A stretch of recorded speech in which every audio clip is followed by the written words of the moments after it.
မင်္ဂလာပါဝါတွင်းကာလပထမတနင်္ဂနွေနေ့ရဲ့နှုတ်ကပတ်တော်ကိုအတူတကွထောက်ရှုဆင်ခြင်ကြပါစို့ပထမကျမ်းစာကိုကပ္ပဦးကျမ်းကောက်လုပ်ထားပြီးတော့လူကိုဖန်ဆင်းတဲ့အကြောင်းလူဟာဘယ်လိုမျိုးအပြစ်ကျူးလွန်ခဲ့တယ်လဲဆိုတဲ့အကြောင်းတွေကိုဖော်ပြထားတယ်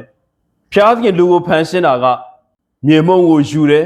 သူ့ရဲ့အသက်ကိုမှုတ်သွင်းပေးပြီးတော့လူကိုဖန်ဆင်းခဲ့တယ်လို့ပြောတယ်ဒါကလူဟာဘယ်လိုတရဝါဖြစ်တယ်လဲဆိုတာမျိုးကိုပြောပြထားခြင်းဖြစ်တယ်လူဟာမြေမုံကလာတယ်ယုံကြည်တဲ့တရဝါတစ်ကောင်ဖြစ်တယ်ဒါပေမဲ့လူကိုဂုံတိတ်ခါရှိစေတာကဘာလဲဆိုရှင်ဖျားသခင်မှုတ်သွင်းပေးလိုက်တဲ့အသက်တော်ဒီအသက်ကလူကိုဂုံတိတ်ခါရှိစေခြင်းဖြစ်တယ်လူဟာဖျားသခင်နဲ့တဒံတူတဲ့ဖျားသခင်ရဲ့ရွှေပုံသဏ္ဍာန်နဲ့တူတဲ့ဂုံတိတ်ခါရှိတဲ့လူတစ်ယောက်ဖြစ်လာခဲ့ပါတယ်အဲ့တော့ဖျားသခင်ကလူကိုဖန်ဆင်းပြီးတဲ့အချိန်မှာသူလိုတာတွေဖြည့်ဆည်းပေးတယ်သူနဲ့စကားပြောတယ်ဆက်ဆံတယ်ဆက်ဆံမှုကအစဉ်ပြေချောမွေ့နေစေမှာပဲလူဟာဖျားသခင်ရဲ့ယုံကြည်မှုကိုဖျက်ဆီးခဲ့တယ်အဲ့တော့ကျွန်တော်မိဘရင်းတွေရဲ့ပထမဦးဆုံးအပြစ်ကဘာလဲဆိုရင်နာမခံခြင်းလို့အလွယ်တကူပြောကြတယ်တကယ်တော့နာမခံခြင်းထက်ပိုတဲ့အပြစ်မျိုးကိုအာဒံနဲ့အေဝါကကျူးလွန်ခဲ့ကြတယ်ဖျားသခင်ကလူကိုအကောင်းဆုံးပေးထားပြီးသူနဲ့အကောင်းဆုံးဆက်နွယ်မှုကိုဖန်တီးထားပြီးမဲ့လို့လည်းပဲလူကဖျားခင်ပေါ်မှာယုံကြည်မှုပြတ်ပြားပြီးတော့ဖျားနဲ့လူနဲ့ကြားမှာရှိတဲ့အစဉ်ပြေချောမွေ့နေတဲ့ဆက်ဆံရေးကိုလည်းဖျက်ဆီးပစ်ခဲ့တယ်မစားပါနဲ့လို့ပြောတဲ့အသီးကိုစားတာကနာမခံခြင်းလို့စားတာမဟုတ်ဘဲနဲ့ဖျားခင်နဲ့တူခြင်းလို့စားခဲ့ကြတယ်သူတို့ကဖျားခင်ရဲ့ပုံသဏ္ဍာန်၌ဖန်ဆင်းထားခြင်းခံရတာမှန်တယ်ဒါပေမဲ့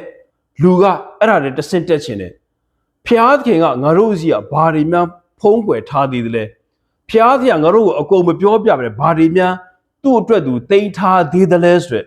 ဖျားခင်ပေါ်မှာမယုံကြည်မှုတွေဖြစ်လာတယ်ဖျားခင်ပေါ်မှာယုံကြည်မှုကင်းမဲ့လာတယ်တန်တရားစိတ်တွေဖြစ်လာပြီးတော့လူဟာအပြစ်ကျူးလွန်ခဲ့ခြင်းဖြစ်တယ်ဒီအပြစ်ရဲ့ဆိုးကျိုးကဘာလဲဆိုရှင်ဖျားခင်နဲ့အဆက်အသွယ်ပြတ်တောက်သွားပြီးတော့အေဒီဥယျာဉ်တွေကနေမှမောင်းထုတ်ခံလိုက်ရတယ်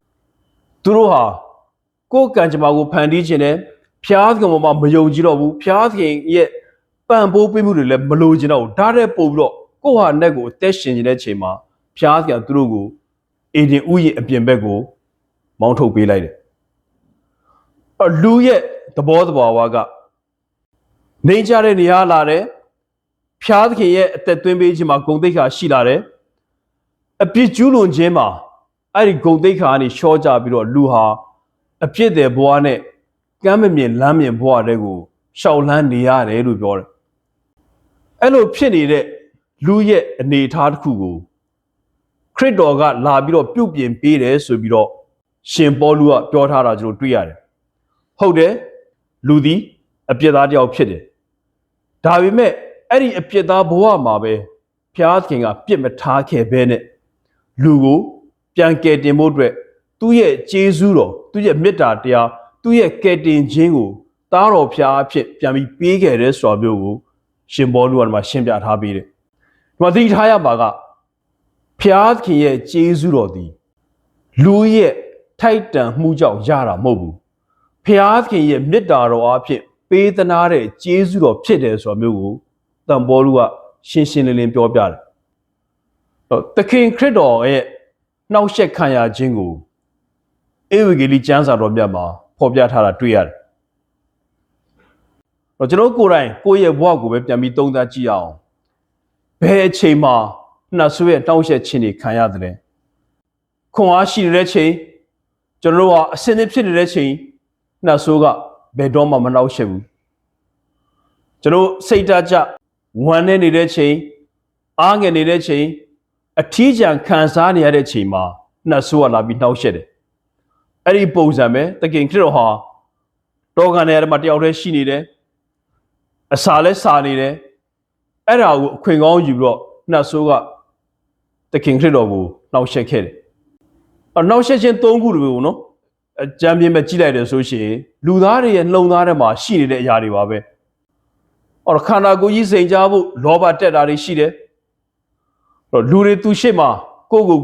အရေးပါခြင်းနဲ့အကောင်ဖြစ်ခြင်းနဲ့စိတ်တွေရှိတယ်သူများပေါ်မှာနိုင်တဲ့စီးနေလွှမ်းမိုးအုပ်ချုပ်ခြင်းနဲ့စိတ်တွေရှိတယ်ဒီအရာတွေကလူကိုနှောက်ယှက်နေတဲ့အရာတွေဖြစ်တယ်ကျွန်တော်တူးစီဘဝတွေမှာနှောက်ယှက်ခြင်းဆိုတာကြုံကြရတယ်မိဘရင်းတွေဟာနှက်ဆိုးရဲ့နှောက်ယှက်ခြင်းတွေမှာပါသွားပြီးတော့သူတို့ကိုပေးရတဲ့ဂုဏ်သိက္ခာတွေကြာဆုံးသွားလို့မျိုးကျွန်တော်တို့လည်းကြာဆုံးခဲ့ဘူးကြမယ်ဒီနေ့သခင်ခရစ်တော်ကနှောက်ယှက်ခြင်းတွေကိုကြော်လွှားဖို့အတွက်ဘယ်လိုပုံစံနဲ့ရင်ဆိုင်ရမလဲဆိုတာကိုသင်ကြားပေးတယ်အဲ့ဒါကတော့ဖျားသခင်နဲ့အတူတူနေမှသာလျှင်ဖျားသခင်နှုတ်ကပတ်တော်ကိုမှီဝဲစားသုံးမှသာလျှင်နှောက်ယှက်ခြင်းတွေကိုကြော်လွှားနိုင်မယ်လို့သင်ကြားပေးတယ်ဒီမှာကျွန်တော်တို့ကိုသင်ကြားပေးတဲ့ຢာပါလဲဆိုရှင်နှက်ဆိုးကိုကျွန်တော်တို့ကိုယ်ပိုင်အစွမ်းစတွေနဲ့ကြော်လွှားတိုက်ဖြတ်လို့မရဘူးနှက်ဆိုးကိုနိုင်ခြင်းနဲ့ဆိုလို့ရှိရင်ဖျားသခင်ကျွန်တော်ဘက်မှာရှိဖို့လိုတယ်ဖျားသခင်ကျွန်တော်ဘက်မှာရှိမှသာလျင်ကျွန်တော်တို့ဟာနှက်ဆိုးရဲ့တောက်ရှက်ခြင်းတွေကိုကြော်လွှားအောင်မြင်နိုင်မှာဖြစ်တယ်ဒီနေ့နှုတ်ကပတ်တော်တွေအားလုံးကိုကျွန်တော်ခြုံပြီးကြည့်လိုက်ကြရအောင်ကပ္ပဦးကျမ်းရဲ့ကောရိန္သုဩဝါဒစာရဲ့ရှင်မာတေဦးရဲ့ဧဝံဂေလိကျမ်းစာရဲ့ပေါင်းပြီးကြည့်လိုက်မယ်ဆိုလို့ရှိရင်ကပ္ပဦးကျမ်းအရလူဟာဖုံဖုံးကဖြစ်လာတယ်မြေဖုံးကဖြစ်လာတယ်တန်ဖိုးမရှိတဲ့အနေအထားကိုတန်ဖိုးရှိလာအောင်ဘုရားသခင်ကသူ့ရဲ့ဇီဝအသက်ကိုကျွန်တော်လူတွေကိုထည့်ပေးလိုက်တယ်ဒါပေမဲ့လူဟာအပြစ်ကိုကျူးလွန်ခဲ့တယ်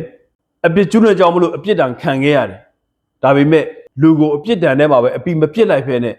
ဘုရားသခင်ကသူ့ရဲ့ကျေးဇူးတော်နဲ့လူကိုပြန်ပြီးတော့ဖြောင့်မတ်ခြင်းကျေးဇူးတော်ပေးခဲ့တယ်အဲ့လိုမျိုးဖြောင့်မတ်ခြင်းကျေးဇူးတော်ပြန်ရပေးတဲ့ချိန်မှာအပြစ်ထဲပြန်မရောက်သွားဖို့အရေးကြီးတယ်သခင်ခရစ်တော်ကတောက်ရှက်ခြင်းတွေကြော်လွှားခဲ့နိုင်ခဲ့တယ်လို့မျိုးကျွန်တော်တို့ရဲ့လောကထဲမှာဆက်လက်အသက်ရှင်နေရတဲ့အသက်တာမှာနှက်ဆိုးကိုကြော်လွှားအောင်မြင်ဖို့အတွက်အမြဲတမ်းပဲ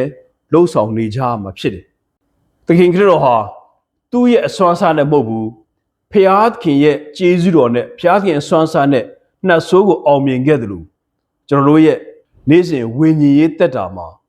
ဖျားသခင်ကိုယုံကြည်အားကိုးမှုအပြည့်အဝထားပြီးတော့နှက်ဆိုးကိုကြော်လွှားအောင်မြင်ကြရအောင်တခုတည်းထားရမှာကလူရဲ့ဖြစ်တည်မှုဒီဖျားသခင်နဲ့ကင်းကွာလို့မရဘူးဆိုတာပဲလူရဲ့ဂုဏ်သိက္ခာလူရဲ့ဖြောင့်မတ်ခြင်းနှောက်ယှက်ခြင်းတွေကိုကြော်လွှားအောင်မြင်နိုင်ခြင်းအားလုံးတို့ဒီဖျားသခင်ပါဝင်နေမှဖျားသခင်ရှိနေမှသာလျှင်ကျွန်တော်တို့ဟာဆုံးကမ်းတိုင်အောင်ရှောင်လန်းနိုင်ကြမှာဖြစ်တယ်ဒီကျေးဇူးတော်ကိုဆက်လက်ပြီးစောင့်ထိန်သွားကြရအောင်ကျွန်တော်တို့အားလုံးကိုဘုရားသခင်ကောင်းကြီးပေးတော်မူပါစေ။